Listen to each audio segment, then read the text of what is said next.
Hi guys, and welcome to the Sunderland vs AFC Wimbledon match review. Now, of course, a little bit of gloating is in order because I have now correctly predicted 4 out of 5 league games so far this season. In the preview to this game, I predicted a 3-1 win. I even went on to say that the first half will be, it'll be even sort of affair, which, it wasn't. But I did say that the goals would come in the second half, or another couple of goals would come in the second half.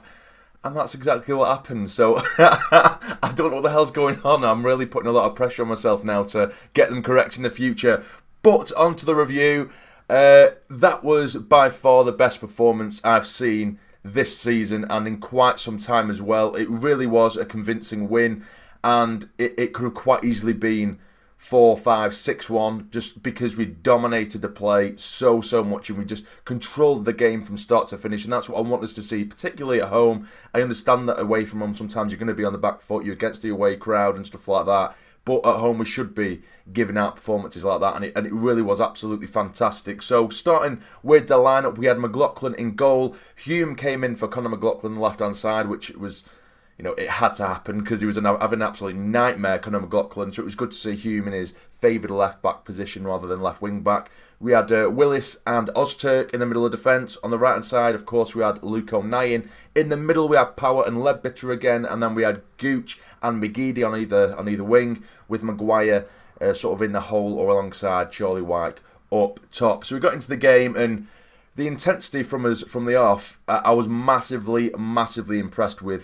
The second they got the ball, we're right in their faces. We're forcing them to play hoof-it football, which were just giving us the ball straight back. And usually we've been sort of a counter-attacking team in recent weeks, and we've had to kind of wait for our opportunity, whereas we didn't. We were just going at them and going at them and going at them, and it was fantastic. And don't get me wrong, Wimbledon, they defended quite well in terms of, we were getting to the byline countless times, putting balls in, playing lovely little 1-2s and then getting the ball across goal, and they were getting it away. But we were just making plenty of chances, and that's the thing. That's what we wanted. We needed some creativity, and we seemed to have that today. And eventually we did go 1-0 up through Chris Maguire, who did get himself a hat-trick, but we'll start with the first goal. We actually put a ball over the top, which Wimbledon didn't deal with, and then Maguire went through 1-on-1 with the goalkeeper, and it's just it's such a Chris Maguire finish, just a gorgeous little dink over the keeper, one-on-one with him, and puts it in the back of the net. So that's 1-0. Again, even from going 1-0 up, what I was pleased to see was we didn't stop there. We didn't just sit back. We kept going for it. The football we were playing was fantastic. I mean, we were just keeping the ball, waiting for an opportunity to present itself, but we were just keeping hold of it, gaining control, and that was fantastic. I probably would have liked to see Dobson in there, instead of either Ledbetter or Power. I think we probably would have cut them open a little bit more if we didn't have Dobson in there alongside maybe Ledbetter, because I think we did need that sort of energy to bomb forward from the middle. I think that would have probably helped us a little bit more, but I'm not complaining because of course we still won the game. But I just felt like sometimes with Power and Ledbetter, it's the same old case, and I have said, we're winning with them two in the middle, and we're playing, and we are getting results. It'd be, they cancel each other out a little bit. I think, although they did have control of the game for the majority, they play very much sort of sideways, or they both play the same kind of game while they're going for these Hollywood passes. And there was a few times where both Grant and Max had acres of space in front of them with no players challenging them. And you're just thinking, run at him, just get at him. But they just kind of hold up the play, and then they either go backwards or they put it out wide, which is all well and good. But every now and then we need an attack to go straight down the middle. It doesn't always have to go out wide or balls pinged out wide. But either way, I'm rambling on there. But Wimbledon did get themselves an equaliser, and it was pretty much their first chance of the game.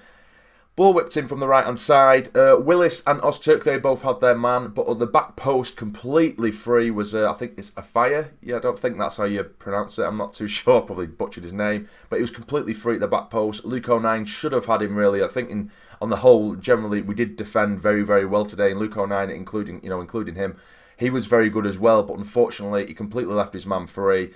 Free header, and he's headed the ball in the back of the net and beat McLaughlin. So we go into half-time at 1-1, and we really should have been in front. We were creating chances. Maguire had another couple of chances. McGeady as well. White was absolutely excellent. He was winning balls in the air.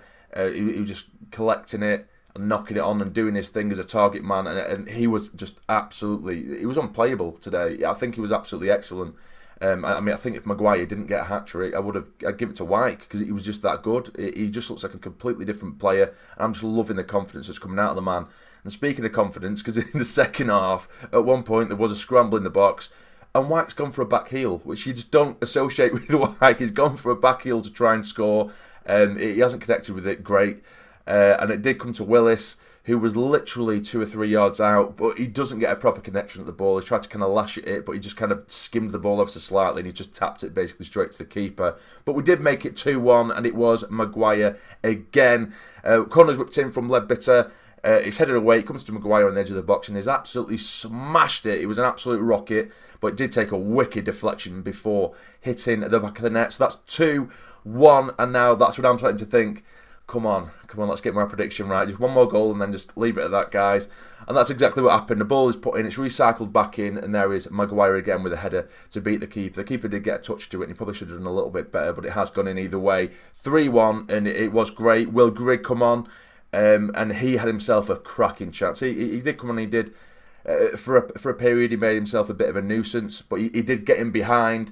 He's managed to shimmy his way in between defenders, and all you're doing, he's worked himself into a brilliant bit of space, one-on-one with the keeper, ball's bobbling a little bit, but all he needs to do is just put it in the back of the net, just anywhere where the keeper isn't, and he's literally 6 or 7 yards out, and he's scuffed the ball really, and he's put it wide, and it would have been great for his confidence had that gone in, and it is a shame for him, because I want him to obviously get back to form and start banging in goals for us, but unfortunately it wasn't his day, unfortunately. McGeoch did come on as well, and it just to kind of steady the ship a little bit, got to give him a few minutes. He was okay, he just almost played a very similar role to Power, really, just spreading the ball as he does.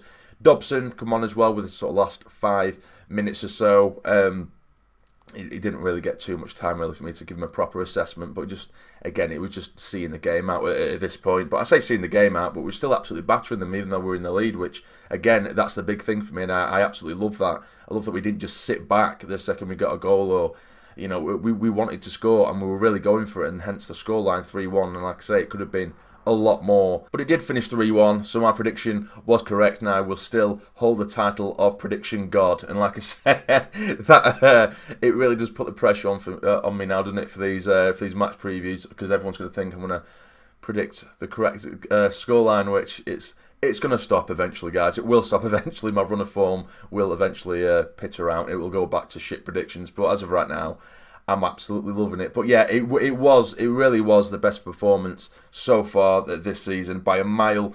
And kind of off topic, there was some guests at the Stadium Light as well. 3 of the potential 4 new owners were at the Stadium Light to watch the game, so I was hoping, fingers crossed, that we did put on a good performance for them. So then they think, you know, that this is what we're buying into, this is good, and we did, and we dominated. So it's all rounded off a lovely Saturday, and hopefully we do have we do have this deal over the line in the next couple of weeks, as I did make a video about it the other day, yesterday. If you want to go back and watch that, if you want to find out what's going on there with the new ownership or potential new ownership and takeover.